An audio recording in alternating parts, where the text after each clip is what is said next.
Les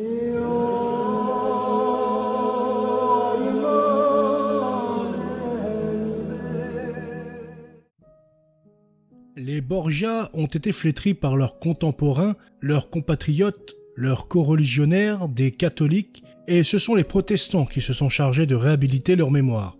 C'est ce qui était arrivé déjà à l'égard de la prétendue papesse Jeanne. Comme tout a sa raison en ce monde, il faut donc chercher quel intérêt ont eu des écrivains catholiques, ou soi-disant tels, à noircir la réputation des Borgia, tandis que des hérétiques se chargeaient d'en appeler en leur nom au tribunal de la postérité. La question est d'autant plus intéressante à résoudre que parmi les Borgia, un pape fameux est aussi le plus incriminé, Alexandre VI, c'est lui que le préjugé vulgaire couvre surtout d'infamie. Et cependant, nous disions-nous souvent, est-il bien possible que le 5e siècle ait supporté pendant 11 ans un pape aussi dépravé, aussi infâme qu'on présente habituellement Alexandre VI? Lorsqu'un jour, Voltaire, pour étudier ce fond de sa pensée sur le procès de Calas, ses yeux tombèrent sur ce passage vraiment lumineux où il reproche à l'historien Guichardin d'avoir trompé l'Europe sur la mort d'Alexandre VI en particulier et d'avoir trop cru sa haine. Une fois le doute éveillé, nous voulûmes aller au fond des choses, et ce d'abord l'historien protestant Roscoe, qui vint pleinement réhabiliter à nos yeux le pontife si indignement calomnié. Avec Roscoe, remontant aux sources, nous reconnûmes bientôt que toutes les accusations émanaient d'écrivains notoirement ennemis d'Alexandre VI, que plusieurs de ces accusations se contredisaient entre elles, que leurs auteurs étaient loin d'être impartiaux. Nous dirons pourquoi tout à l'heure. Alexandre VI, réhabilité, restait César Borgia qui assumait encore la responsabilité de bien des crimes, le fameux César Borgia, le fils d'Alexandre VI. Lui aussi, il fallait le réhabiliter, ou alors son père restit sous le poids bien grave d'une accusation terrible, celle d'une trop grande faiblesse et d'un déplorable aveuglement.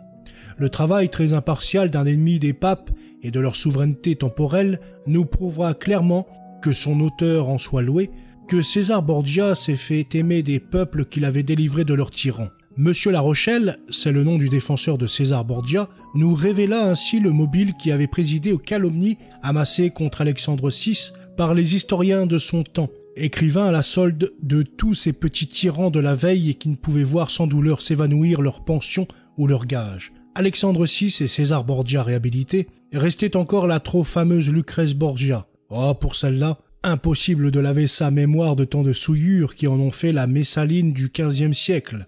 Voilà ce que l'on dit. On cite même un drame qui a fait grand bruit et n'a pas contribué en France à accréditer le tissu d'horreur dont on voit la figure de Lucrèce. Mais, d'abord, un drame n'est pas une raison, et puis l'histoire est là. Or, il résulte, nous pouvons le dire dès à présent, qu'Alexandre VI fut un digne pontife et un grand roi. César Borgia, le défenseur des libertés de l'Italie, et Lucrèce, la plus pure des femmes. Mais comme l'histoire est un procès dans lequel il faut écouter impartialement tous les témoignages pour en extraire la vérité, nous nous sommes fait une loi sévère de lire les attaques avec autant de soin que les réhabilitations. C'est de ces attaques même qu'a jailli pour nous la vérité. Les écrivains qui se sont occupés d'Alexandre VI, de César et de Lucrèce Borgia peuvent se diviser en 3 classes. Les ennemis, les indifférents, les défenseurs. Parmi les ennemis, on peut citer Guichardin, l'histoire d'Italie, Burchard d'Iranium ou Journal d'Alexandre VI, Paul Jove qui a écrit une histoire de son temps, Tommaso Tommasi, auteur d'une histoire de César Borgia, Machiavel, ennemi admirateur du même Borgia.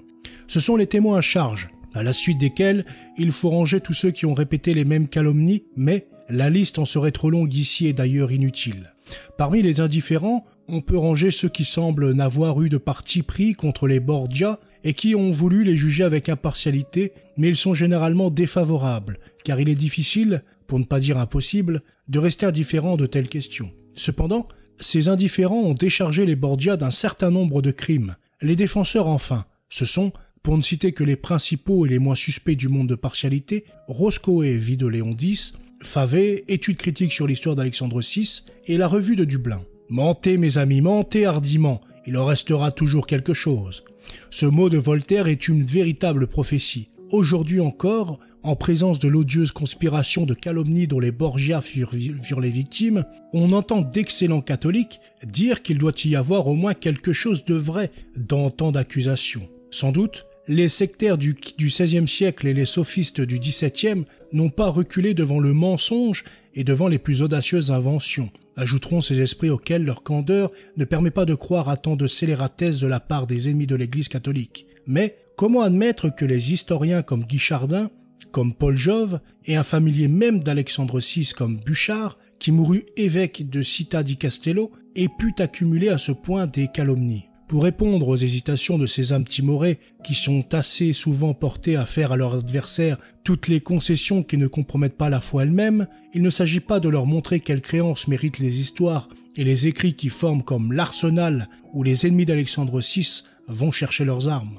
La naissance des enfants de Borgia fut irréprochable. Il était légitimement marié à Julie et il n'entra dans les ordres sacrés qu'après la mort de cette femme. Il est probable seulement que, étant bénéficié ecclésiastique, il tint son mariage secret, afin d'éviter toutes les récriminations qu'on aurait pu faire entendre. Les ennemis d'Alexandre le représentent comme un homme d'une rare prudence, qui chercha, pendant des années entières, à tromper les cardinaux sur son compte, marchant dans les rues de Rome les yeux modestement baissés, passant ses journées à visiter les églises, les monastères et les hôpitaux, faisant toutes sortes de bonnes œuvres, et il voudrait nous faire croire que c'est hypocrite, que cet homme si adroit, si prudent, et qui préparait de si longues mains l'accès au trône pontifical par l'apparence de toutes les vertus, aurait entretenu un commerce illégitime avec une femme pendant plusieurs années, l'aurait emmené partout avec lui, aurait reconnu ses enfants publiquement et à la face du ciel, aurait enfin affiché lui-même son ignominie et se serait glorifié de ses scandales. Quelle contradiction dans le même homme!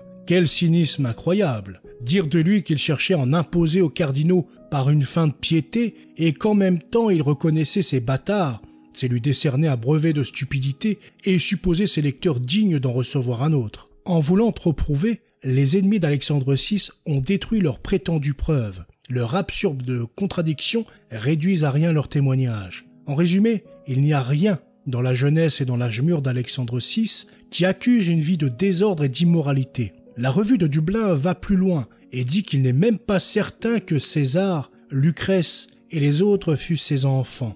Un fait incontestable, c'est qu'on n'avait jamais entendu parler de sa paternité avant l'explosion d'intimité contre lui que provoqua son énergique gouvernement, quoiqu'elle dût être notoire et publique depuis au moins 25 ans. À l'occasion de l'élévation de César au cardinalat, des témoins attestèrent par serment que César et Lucrèce avaient un autre père qu'Alexandre, sans doute le frère de ce pontife. On pourra dire que ces attestations étaient fausses, que les témoins se parjuraient, mais il est certain que personne ne le dit alors, et il est téméraire de rejeter ainsi les dépositions faites sous la foi du serment à cause d'assertions contraires émises plus tard par des intéressés. C'était l'usage des papes, dans ces temps de trouble, de choisir quelqu'un de leurs parents, le plus souvent un de leurs neveux, homme d'énergie et de talent militaire, pour diriger la défense des domaines pontificaux contre les États ambitieux qui les entouraient et qui cherchaient continuellement à les envahir. Il était aussi d'usage que les papes donnassent le nom de fils à ses parents, et telle est la seule base sur laquelle l'esprit de haine appuie ses calomnies. Mais pourquoi aller plus loin dans ce dédale d'infamie dont on a voulu entourer la mémoire d'un grand pape? Nous laissons à d'autres ce triste et stérile courage. Singulière destinée des Borgia, s'écrie un écrivain. Ils sont la terreur des grands, et ils sont aimés des peuples. Pas une émeute populaire n'a troublé le cours du pontificat d'Alexandre VI, et après sa mort, les villes de la Romagne ne veulent obéir qu'à César, son fils. Plusieurs villes de la Romagne, dit Guichardin, qui avaient éprouvé que les anciens princes n'avaient de force que pour les opprimer, demeurèrent fidèles à leur nouveau souverain. Il dut cet avantage aux soins qu'il avait eu de leur faire administrer exactement la justice, de les délivrer des bandits qui les pillaient sans cesse et d'étouffer ces querelles qui produisent tant d'animosité. Voilà ce que fut Alexandre VI roi. Ce qu'il fut pontife est à la hauteur de ce qu'il y a de plus beau dans l'histoire des papes. Détourner de l'Italie l'invasion française et appeler les princes à la croisade contre les Turcs, tel avait été un des premiers actes d'Alexandre VI lors de son avènement au trône de Saint-Pierre. Sa sollicitude était universelle. Dès la première année de son pontificat, on le voit travailler activement à ramener dans le sein de l'Église les Hussites de la Bohême. Xuménès et le cardinal d'Amboise furent honorés de la confiance d'Alexandre VI. Ces deux noms en disent assez sur la sagacité du pape qui sut les mettre en lumière. Buchard raconta aussi les derniers moments d'Alexandre VI, mais cette mort suite à une fièvre qui le tenait depuis le matin et à la fin se trouvant mal, il reçut l'onction puis expira dans son lit, mais cette mort était trop simple et trop naturelle pour ses ennemis. Il est important de faire mourir Alexandre VI comme on l'accusait d'avoir vécu. Alors les historiens modernes raconteront un autre récit.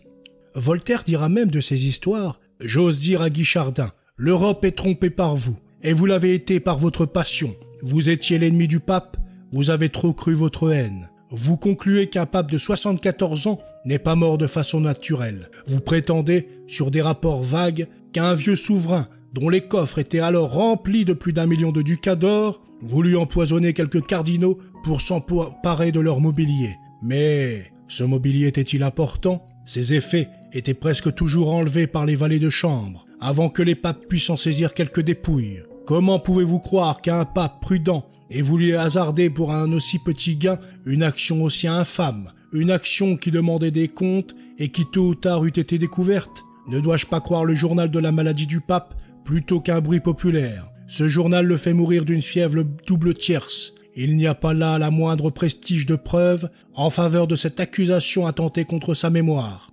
Son fils Borgia tomba malade dans le temps de la mort de son père. Voilà le seul fondement de l'histoire du poison. Comme on l'a fort bien dit, la cause est jugée. On peut s'en tenir au journal de Burchard et au jugement de Voltaire. En présence de cette réhabilitation d'une grande mémoire si indignement calomniée, on se prendra sans doute à répéter avec Joseph de Maistre, se voyant des âges modernes, un temps viendra où les papes contre lesquels on s'est le plus récrié seront regardés dans tous les pays comme les amis, les tuteurs, les sauveurs du genre humain, les vénérables génies constituants de l'Europe.